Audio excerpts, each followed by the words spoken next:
Cabin weekends provide opportunities for hooking up.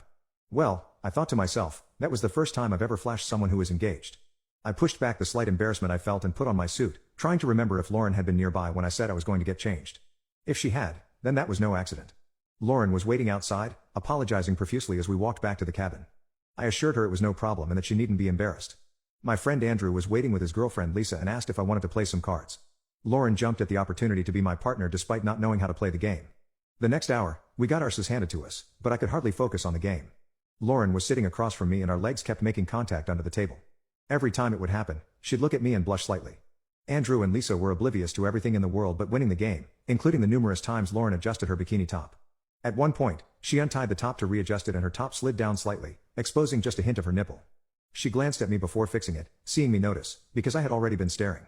I now had only Lauren on my mind, trying to figure out if the multiple crossings of our paths this weekend had been coincidence or if she had something else on her mind. For the rest of the day, she seemed to always find herself at my side. When I'd offer to grab drinks from a cooler, she volunteered to help me carry drinks. When we got to the bar and played pool, she wanted to be on my team. When we danced to the band, who should I find dancing next to me but Lauren? We all stumbled back to Kelsey's cabin a little after 1 in the morning. A couple of us went into the garage to keep the night going and finally, someone asked Lauren about her wedding plans. She was quiet for a minute before letting out a little sigh. I don't think it's going to happen. Dave wants to keep waiting until we have more money, but he's also not working and his job search is pretty halved. I don't know, I feel like he's got a lot of growing up to do. He also doesn't have a family reunion this weekend, he just wanted us to stay home. We had a big fight about it and him being controlling, and I think we pretty much broke up. Things were quiet for a couple moments as her words washed over us. The girls' lack of reaction allowed me to infer they had already known about this. Lauren gazed off into the distance for a minute before snapping herself out of it, saying let's not talk about that. I wanted to have a fun weekend and that's what we're here to do. The conversation awkwardly segued to something new before the energy started to pick back up.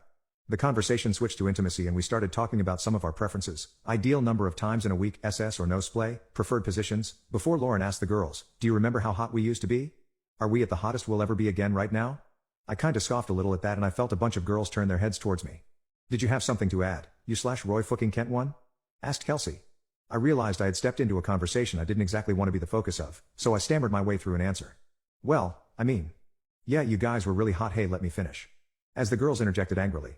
Yes, definitely hot before, but I feel like you guys are more attractive now. I used to weigh like 95 pounds, there's no way I'm hotter now, hey I don't know, we're talking about preferences and now that we're a little older, so what if I like some older looking women? Sue me. Their expressions relaxed a little bit as they understood what I was getting at.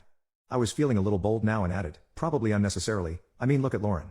I heard her talking to you guys earlier about how she's been dieting and working out for the wedding, she looks awesome. The girls murmured their agreement and I was off the hook, finally relaxing as the girls talked about each other's bodies. We partied for another hour before someone suggested a late night swim.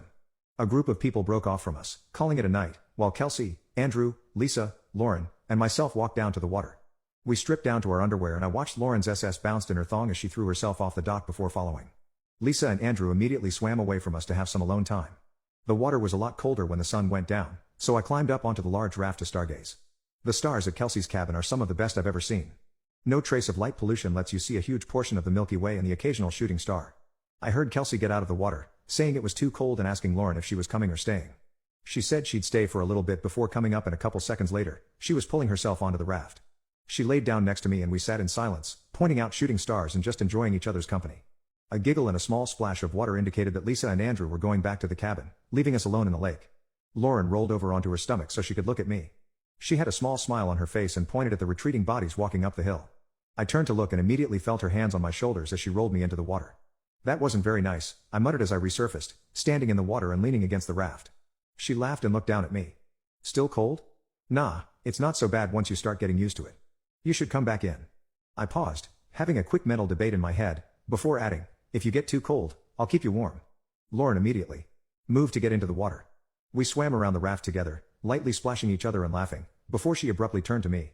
She lowered herself deeper so just the tops of her shoulders were out of the water. I can't believe you've never had intimacy up here before. It's like a rite of passage for our friends. I shrugged again like because I didn't have any new rationale to give for it, before she continued. Like nothing? No head or anything like that? Nope, nothing like that. It's no big deal, I was sick at my first communion and that was supposed to be a rite of passage. Anyway, if you tried to draw a line to everyone who has had intimacy with each other up here, you'd end up with something looking like a spider web. She giggled before saying intimacy is a lot better than being sick at church.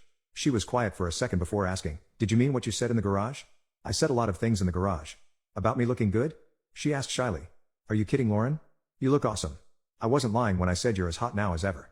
She walked over to me silently before standing up out of the water directly in front of me, perky B cups directly in my face, nipples rock hard from the chilly water. She had taken off her underwear under the cover of darkness and she made a show of dropping her bra and thong on the raft before wrapping her body around mine. "You're too sweet," she whispered before pressing her mouth against mine.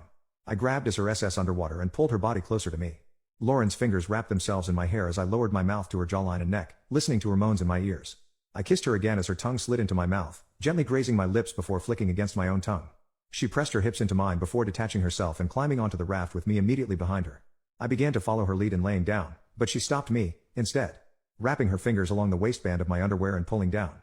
My PP sprung free and Lauren was immediately on it, licking up and down my shaft before sucking on the tip.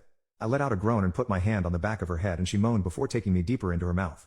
Lauren was an expert at this, holding me in her throat for much longer than I could have thought, allowing me to pump back and forth as she gagged on my PP. I began to get a little weak in the knees and pulled my PP out of her mouth with a little pop. I lowered myself to the raft and kissed her hungrily. "Can I ask you a favor?" she said between kisses. "Of course, what's up? I haven't been effed in a while."